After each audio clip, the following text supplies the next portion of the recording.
Greetings, lords and ladies of Westeros, and welcome to our penultimate review of A Night of the Seven Kingdoms, Season 1. This is Episode 5, In the Name of the Mother. So, as per usual with these episode reviews, we'll be recapping a bit of the episode, and then just kind of highlighting the different parts of the episode that we enjoyed. This was mostly a flashback episode. Oh yeah, spoiler alert, of course. If you haven't seen the episode yet, do yourself a favor, watch the episode first, then come back here and tell us what you thought in the comments down below.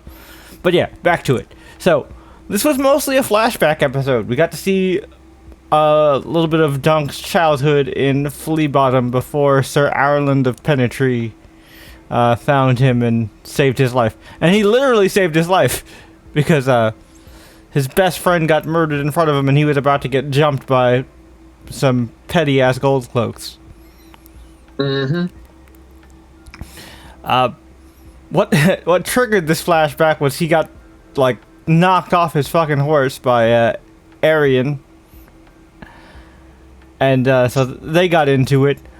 The atmosphere of this whole trial by seven was pretty intense. I thought it was really well done. Yeah. And one thing that it's like the smallest of critiques, but it's a critique nonetheless. It's like the fake out deaths that Duncan's had in this episode were just too egregious in my. They never felt like fake out deaths to me, because they just more felt like kind of.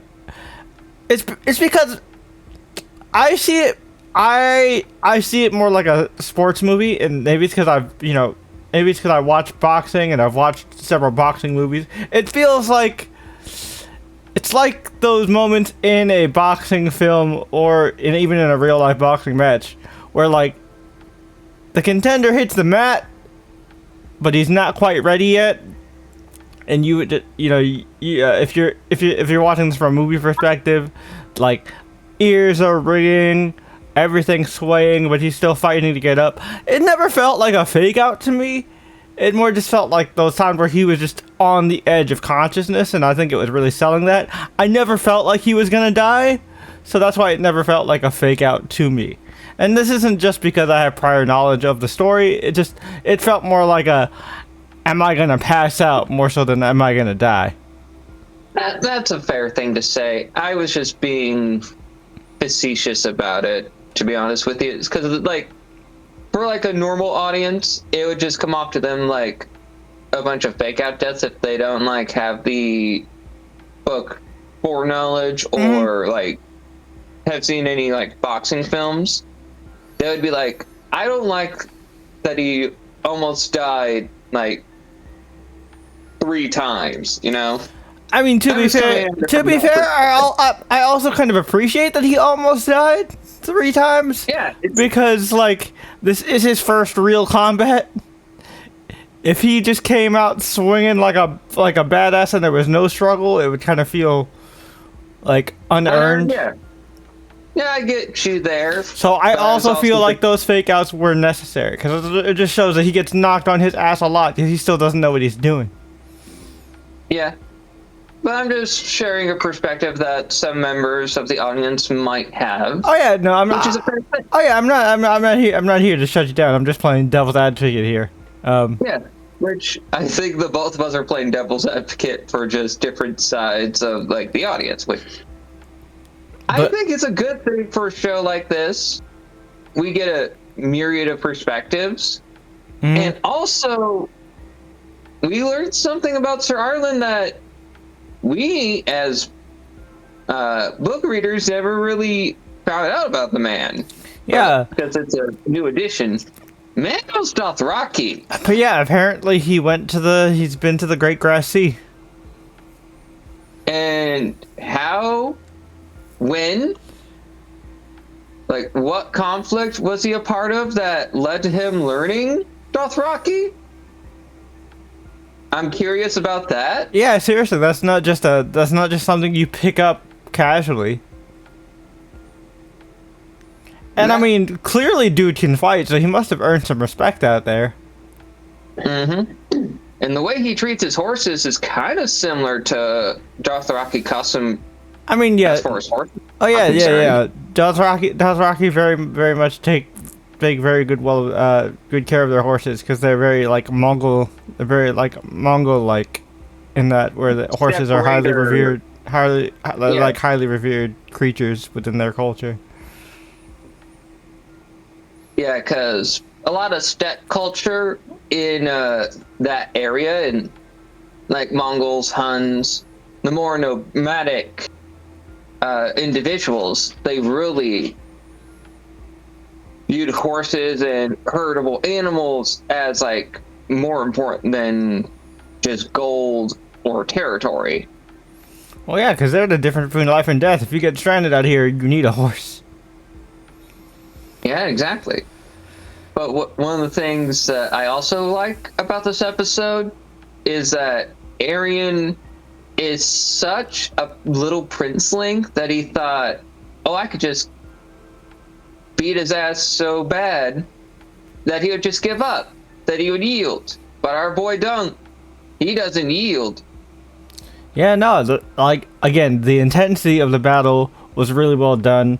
I like that they like also the sound design as well, like the fact that we can kind of hear the like the tinnitus, you know, the ringing in his ears, like audio is muffled. You really feel like you're in his perspective.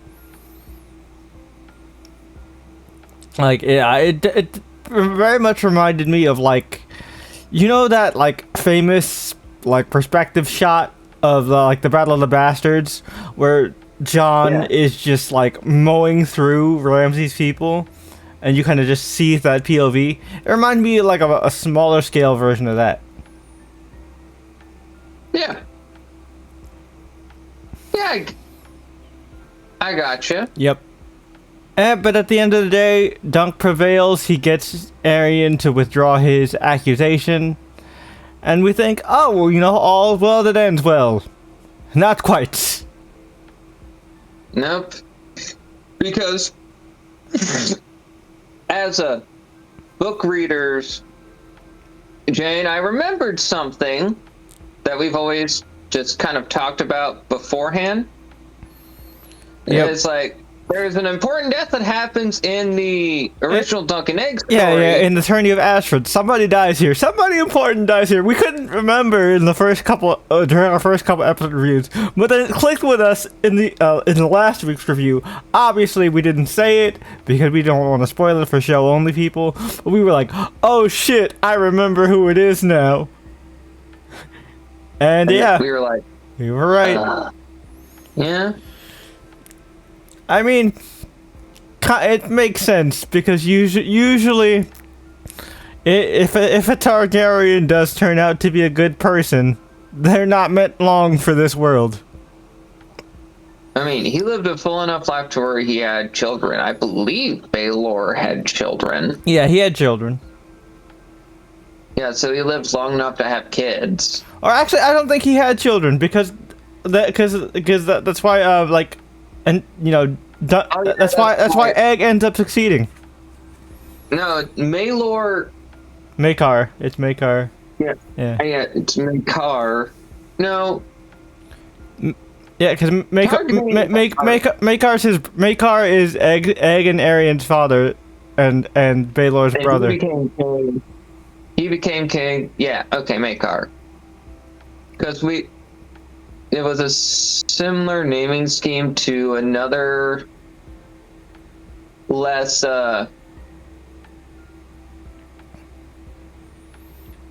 liked Target King. Yeah. You're thinking of Maegor. Yeah, you're thinking of Maegor the Cruel. That's way before this. Yeah, way before this. But yes, so you know that this is the first step, which eventually leads to Egg becoming crown prince and eventually king. Yep. Because slowly but surely, you know, we won't obviously spoil how, but Egg eventually becomes king. So slowly but surely, his brothers die, and then you know Aemon is off in the Citadel, and eventually the Night's Watch. So like you know he forfeits his spot in succession, so he doesn't count. Mm-hmm.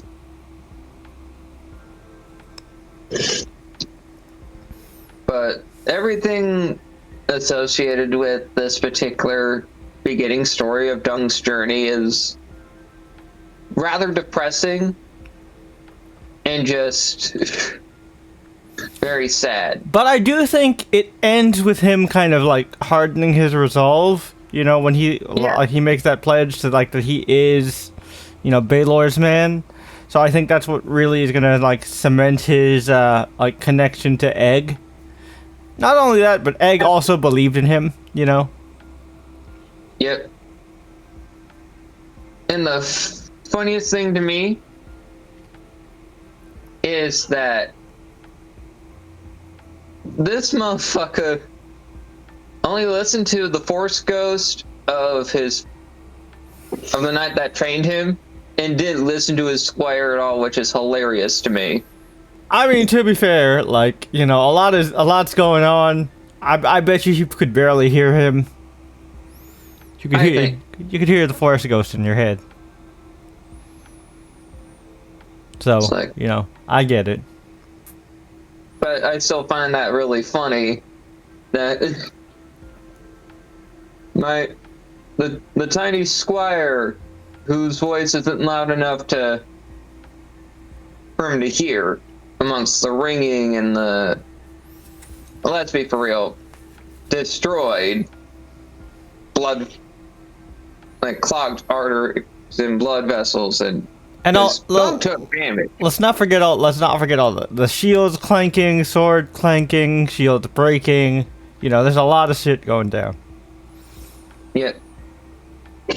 Yeah. Dunk's bell was fucking rung, and he succeeded. Yeah, but he made it up. He made it out better than Aegon. Yeah. Aegon got his fucking groin slashed. Yeah. It may not have exactly been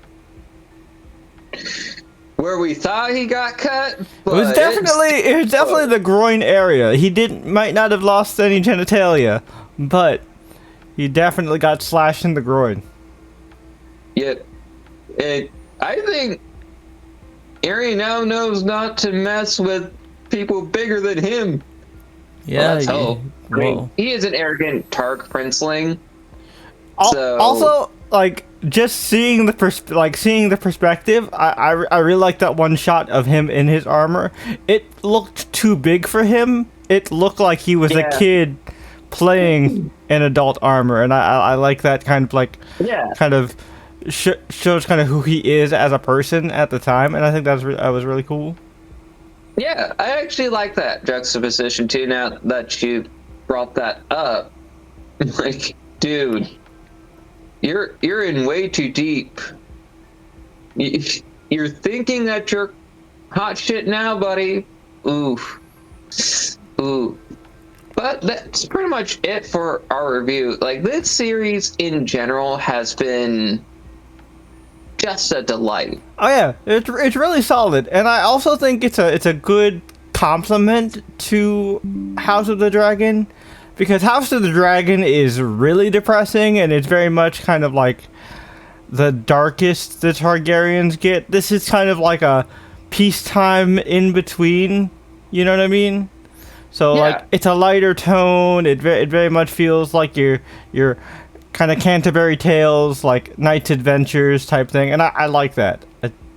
It's nice to see. It's not necessarily a happier Westeros, because Westeros still kind of sucks as a world. But like, it's a much like more upbeat tone than your standard ice and fire affair. So yeah, that's pretty much it. Next week we have the finale. I'm very much looking forward to seeing how they wrap this up. But yeah, let us know all your thoughts and feels in the comments down below. As always, don't forget to leave this video a like. Do all the usual YouTube things, hit that subscribe button, hit that notification bell, and if you're on mobile, hit the hype button as well, so you can help push this video to other fellow Game of Thrones fans in the algorithm. We'd really appreciate it. Until next time, we'll catch you guys later. Peace.